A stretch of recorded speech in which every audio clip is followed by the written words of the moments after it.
కొంతవరకు తట్టుకోగలదు.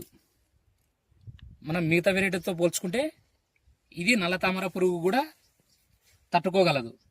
చూడండి, చేను కూడా ఎక్కడన్నా వైరస్ అనేది కనిపిస్తుందో గమనించండి రైతు సోదరులు.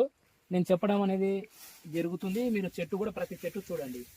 ఎందుకంటే ఎక్కడో బాగున్న చోటు చూపిస్తున్నారు, మిగతా చోట చూపిస్తలేరంటారు. కొంతమంది రైతులు కూడా కామెంట్లు చేస్తున్నారు. చూడండి, ఏ చెట్టుకైనా చూసుకోండి, చిక్కటి కాపు. చూడండి రైతు సోదరులు గమనించండి. ఇలాంటి వెరైటీలు అనేది రైతులకు మంచి అనుకూలమైన రకం. మంచివి దిగుబడి కూడా తీసుకునే విధంగా ఉందండి. రైతు బాగా సాటిస్ఫైడ్.